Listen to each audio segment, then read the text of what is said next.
ဇလန်ရဲ့အစမှာတော့ဒေါက်တာအဲလစ်ခရစ်ပန်ဟာကင်ဆာရောဂါကုသဖို့အတွက်မျိုးရိုးဗီဇပြုပြင်ထားတဲ့ဝက်သက် bias တစ်မျိုးကိုဖန်တီးခဲ့ကြောင်းသတင်းကြော်ညာနေပါတယ်အစပိုင်းမှာတော့ဒါဟာလူသားမျိုးနွယ်အတွက်ကြီးမားတဲ့တိုးတက်မှုတစ်ခုလို့ထင်ခဲ့ကြပေမဲ့ဒီ bias ဟာပုံပြောင်းသွားပြီးလေထဲကနေကူးစက်နိုင်တဲ့အလွန်ကြောက်မဖွယ်ကောင်းတဲ့ bias အဖြစ်ပြောင်းလဲသွားခဲ့ပါတယ်ကမ္ဘာလူဦးရေရဲ့90%ဟာဒီ bias ကြောင့်သေဆုံးသွားပြီးကြန့်ရှိသူတွေကအများစုဟာနေရောင်ခြည်ကိုမခံနိုင်ပဲညဘက်မှာသာအမဲလိုက်ပြီးတွေးဆနေတဲ့တက်စီကာလို့ခေါ်တဲ့တတဝါဆိုးတွေအဖြစ်ပြောင်းလဲသွားကြပါတယ်နယူးယောက်မြို့တစ်ခုလုံးဟာလူသူကင်းမဲ့နေပြီးအပင်တွေတိရစ္ဆာန်ရိုင်းတွေကားတွေအဆောက်အဦအပျက်စီးတွေနဲ့ပြည့်နှက်လို့နေပါတယ်ဒေါက်တာရောဘတ်ဂျွန်လို့ခေါ်တဲ့လူတစ်ယောက်ဟာသူ့ရဲ့အချစ်ဆုံးခွေးလေးဆန်နဲ့အတူနယူးယောက်ကလမ်းပေါ်မှာကားမောင်းနေပါတယ်အဲ့ချိန်မှာပဲရုတ်တရက်ကြီးတမင်အုပ်တအုပ်ကလမ်းကြားကနေဖြတ်ပြေးသွားပါတယ်ဂျွန်ဟာကားကိုချက်ချင်းဆိုသလိုလှည့်မောင်းပြီးတမင်တွေနောက်ကိုလိုက်ခဲ့ကြပါတယ်ပြစ်ခတ်ဖို့ရန်အတွက်စူးစမ်းနေုံမှာပဲချင်းတစ်တကောင်ကတမင်ကိုခုန်ဖမ်းလိုက်ပါတယ်ချင်းတစ်အုပ်နဲ့ရင်ဆိုင်ဖို့ပြင်နေုံမှာပဲသူ့နာရီကအတန်မီလာတာကြောင့်အဲ့ဒီနေရာကနေချက်ချင်းထွက်ခွာပြီးအိမ်ပြန်ဖို့ဆုံးဖြတ်လိုက်ပါတယ်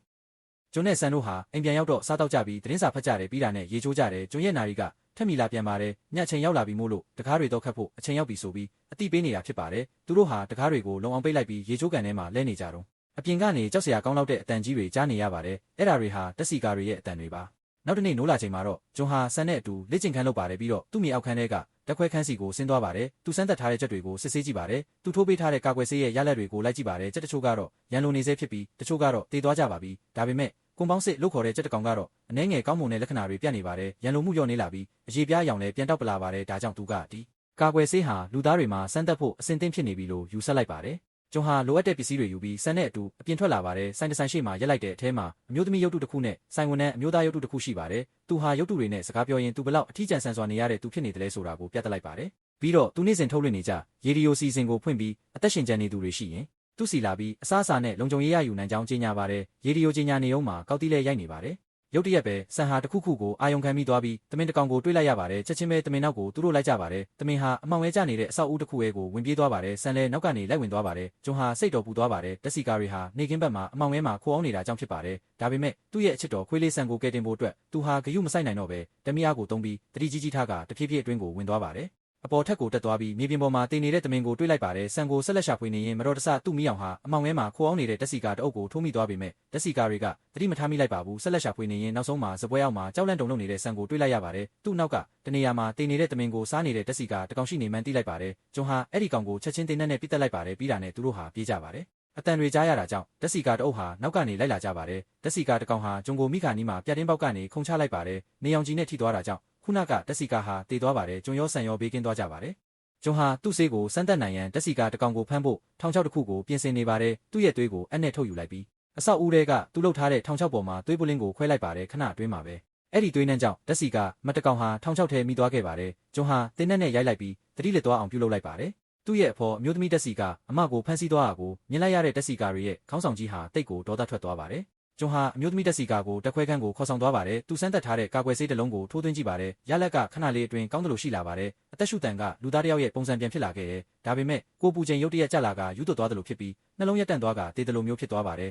ဂျွန်ဟာနောက်ထပ်ဆေးတစ်မျိုးကိုထိုးသွင်းလိုက်ပါတယ်ဆေးထိုးပြီးတဲ့နောက်မှာတော့တက်စီကာအမဟာအသက်ပြန်ရှူနိုင်ပြီးနှလုံးပြန်ခုန်လာပါတယ်ဒီနေ့အတွက်စမ်းသပ်မှုတွေရက်လိုက်ပြီးအောက်ထပ်ကိုဆင်းသွားပါတယ်ဖြစ်ပျက်ခဲ့တဲ့အကြောင်းတွေကိုဗီဒီယိုရိုက်ပြီးမှတ်တမ်းတင်ထားပါတယ်ဂျွန်ဟာသူ့မိသားစုရဲ့အတိတ်မှတ်တမ်းကိုပြန်စဉ်းစားနေပါတယ်။ဘိုင်းယက်စ်ပြန့်ပွားချိန်နယူးယောက်မြို့ကိုကွာရန်တင်းလုပ်ပြီးဘရုတ်ကလင်ဒါကိုဘုံကျဲဖြတ်တောက်နေချိန်ကိုပြသထားပါတယ်။ဂျွန်ဟာသူ့ရဲ့ဇနီးဆိုဝီနဲ့သမီးလေးမာလေးကိုကယ်ဆယ်ရေးရဟတ်ယာဉ်နဲ့လွတ်ပေးခဲ့ရပါတယ်။ဒါပေမဲ့ကံမကောင်းစွာပဲသူတို့ပါသွားတဲ့ရဟတ်ယာဉ်ကတခြားရဟတ်ယာဉ်နဲ့တိုက်မိပြီးပောက်ကွဲသွားတာကိုကျွန်တော်ကြေကွဲဝမ်းနေစွာမြင်တွေ့ခဲ့ရပါတယ်။ဒီဖြစ်ရပ်ကသူ့ကိုစိတ်ပိုင်းဆိုင်ရာအရာအကြီးအကျယ်ထိခိုက်စေခဲ့ပါတယ်။နောက်တနေ့မနက်မှာဆန်နဲ့အတူအပြင်ထွက်ကကားမောင်းနေုံဆိုင်ကရုပ်တုတစ်ခုဟာလမ်းလယ်မှာရောက်နေတာကိုတွေ့လိုက်ရပါတယ်။ဆိုင်ထဲကအယုတ်ဟာအပြင်မှာရောက်နေတာကြောင့်ဂျွန်ဟာထိန်းချုပ်မရဖြစ်ကစိတ်တွေရှုပ်ထွေးသွားပြီးတင်းနက်ကိုဆွဲထုတ်ပြီးပြစ်လိုက်ပါတယ်ပြီးတာနဲ့ရုပ်တုစီသွားခဲ့ပါတယ်ခြေလန်းလန်းရင်းရေအိုင်လေးတဲ့ခြေချမိလိုက်တဲ့အခါမှာတော့မမျောလင့်ထားပဲထောင်ချောက်မိသွားပါတော့တယ်ခြေထောက်ကိုဆွဲမြောက်လိုက်တာကြောင့်ခေါင်းကိုမြေကြီးနဲ့ရိုက်မိသွားပြီးတတိလက်သွားပါတယ်တက်စီကာတွေဟာဉာဏ်ရည်မရှိတာမဟုတ်ပဲဉာဏ်ရည်ကောင်းမွန်ကြောင်းသိသွားရပါတယ်အချိန်နှဲငယ်ကြာပြီးနာရီချက်ပေးတံမိလာတာကြောင့်ဂျွန်ဟာတတိပြန်ရလာပါတယ်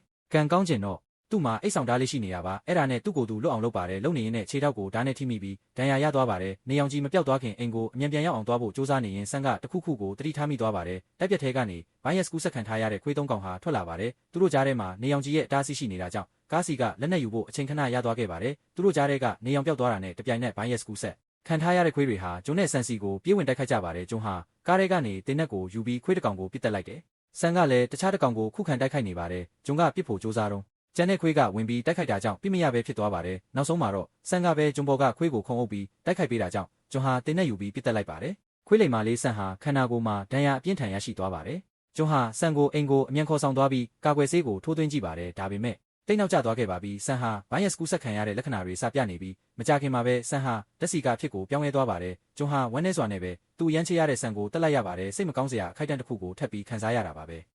နောက်တစ်နေ့မှာတော့ကျွန်ဟာဆန်ကိုဝမ်းနည်းစွာနဲ့မြုပ်နှံပြီးကားမောင်းသွားရင်အထီးကျန်ဆန်မှုကိုခံစားနေရပါတယ်ညဘက်ရောက်တဲ့အခါဆန်အတွက်လက်စားချေဖို့တရေရဲ့စိတ်နဲ့အပြင်ထွက်လာပါတယ်သူဟာတက်စီကာတွေအားလုံးကိုကားနဲ့တိုက်ဖို့ကြိုးစားပါတယ်ဒါပေမဲ့ကားဟာတက်စီကာတွေရဲ့တိုက်ခိုက်မှုကြောင့်ပျက်စီးသွားပါတယ်ကားလည်းမောက်သွားပါတယ်တက်စီကာခေါင်းဆောင်ဟာကျွန်းကိုကိုက်မလို့လုံနေုံမှာအလင်းရောင်တွေဖြာထွက်လာပါတယ်တက်စီကာတွေဟာအားလုံးထွက်ပြေးသွားကြပါတယ်ကျွန်းရဲ့ရေဒီယိုမက်ဆေ့ကိုကြားပြီးလိုက်လာခဲ့တဲ့အခြားသက်ရှင်ကျန်ရစ်သူနှစ်ဦးဖြစ်တဲ့အန်နာနဲ့သူမရဲ့သားအီတန်တို့ကကျွန်းကိုကယ်တင်လိုက်ပါတယ်အန်နာကသူတို့ဟာဘားမောင်လို့ခေါ်တဲ့နေရာမှာအသက်ရှင်ကျန်ရစ်သူတွေရဲ့စခန်းတစ်ခုရှိတယ်လို့ယုံကြည်ပြီးအဲ့ဒီကိုတွားနေကြကြောင်းပြောပြပါတယ်ဒါပေမဲ့ကျွန်းကတော့မျှော်လင့်ချက်မရှိတော့ဘဲစခန်းဆိုတာမရှိနိုင်တော့ဘူးလို့ညှဉ်းဆန်ခဲ့ပါတယ်ပြီးတာနဲ့တက်ခွဲခန်းကိုဆင်းသွားပြီးအမျိုးသမီးတက်စီကာကိုနောက်ဆုံးအကြိမ်ကာကွယ်ဆေးထိုးသွင်းလိုက်ပါတယ်ညဘက်ရောက်တော့သူတို့ဟာစကားပြောနေကြတော့တက်စီကာတွေရဲ့အတန်ကျဲကြီးတွေကြားလာရပါတယ်မနက်ကသူတို့နောက်ကနေလိုက်လာပြီးဒီအိမ်စီချေရခံမိပြီးရောက်လာကြတာပါကျွန်းကအလင်းရောင်မီးတွေကိုဖွင့်ပြီးတက်စီကာတွေကိုတားဆီးဖို့စူးစမ်းပါတယ်ဒါပေမဲ့တက်စီကာတွေကမီးတွေကိုချိုးဖျက်ပစ်လိုက်ကြပါတယ်ကျွန်းဟာအိမ်ပတ်လည်မှာထောင်ထားတဲ့ဘုံတွေကိုခလုံးနှိပ်ပြီးဖောက်ခွဲလိုက်ပါတယ်ဘုံပေါက်ကွဲမှုကြောင့်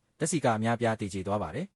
ကျွန်းကအန်နာနဲ့အီတန်တို့ကိုရှာနေုံမှာတက်စီကာခေါင်းဆောင်ကရုတ်တရက်ပေါ်လာပြီးကျွန်းကိုခေါ်အုပ်လိုက်ပါတယ်သူဟာကျွန်းရဲ့လေပင်ကိုကိုက်ထားပြီးပြင်းပြင်းထန်ထန်တိုက်ခိုက်ပါတယ်ကျွန်းကတင်းနက်ကိုရှာတွေ့ခဲ့ပြီးလိုက်ပစ်တာကြောင့်ပြန်လည်ထွက်ပြေးသွားပါတယ်အန်နာနဲ့အီတန်တို့ကိုထပ်မံလိုက်ရှာရင်ခုံတစ်ခုအောက်မှာပုံနေတာတွေ့လိုက်ပါတယ်သူတို့အပေါ်ကမျက်နှာချက်မှာတော့တက်စီကာတကောင်ရှိနေတာကိုတွေ့လိုက်ရပါတယ်ကျွန်းကညာဖက်ပေးခန်းကနေတင်းနက်ကိုကောက်ယူပြီးအဲ့ဒီတက်စီကာကိုပစ်တက်လိုက်ပါတယ်ခဏကြာတဲ့အခါမှာအရှိဘက်တကားစီကနေတက်စီကာတွေအများကြီးလာနေတာကိုတွေ့လိုက်ရပါတယ်ကျွန်းအန်နာနဲ့အီတန်တို့ဟာတခွဲခန်းထဲကခိုင်ခန့်တဲ့အခန်းတစ်ခန်းထဲကိုဝင်ရောက်ပုံအောင်ခဲ့ကြပါတယ်တခွဲခန်းထဲမှာကျွန်းဖမ်းဆီးထားတဲ့တက်စီကာမလေးဟာသူ့ရဲ့ဆေးရည်တွေကြောင့်တုံ့ပြန်မှုတွေစတင်ပြသလာပါတယ်တက်စီကာခေါင်းဆောင်ကဖန်သားပြင်ကိုထုရိုက်နေရင်လက်ပြပုံတန်းအကွဲရာတွေကိုမြင်လိုက်ရပါတယ်ဒီအချိန်မှာကျွန်းကသူဖမ်းထားတဲ့တက်စီကာမလေးရဲ့လေပင်ကလက်ပြတက်တူးကိုတတိထားမိသွားပါတယ်တက်စီကာတွေဟာဉာဏ်ရည်ရှိပြီးစိတ်ခံစားမှုရှိတယ်ဆိုတာကိုနားလည်သွားခဲ့ပါတယ်ဒီအချိန်မှာပဲကျွန်းဟာသူ့ရဲ့ကုသဆေးဟာတက်စီကာမလေးကိုလူပြန်ဖြစ်လာစေနိုင်ကြောင်းနောက်ဆုံးပေါ်ပေါက်တဲ့တုံ့ပြန်မှုကနေတွေ့ရှိလိုက်ရပါတယ်ဒါဟာသူရှာဖွေနေတဲ့ကုသဆေးပဲဖြစ်ပါတယ်တက်စီကာတွေတခွဲခန်းထဲကိုဖောက်ဝင်ရောက်လာချိန်မှာကျွန်းဟာကုသဆေးပါတဲ့သွေးပုလင်းလေးကိုအန်နာရဲ့လက်ထဲထည့်ပေးပြီးသူတို့နှစ်ဦးကိုရှိုးဝက်ထွက်ပေါက်ကနေလွှတ်ပေးခဲ့ပါတယ်ပြီးနောက်သူကိုယ်တိုင်ကတော့တက်စီကာတွေနဲ့အတူ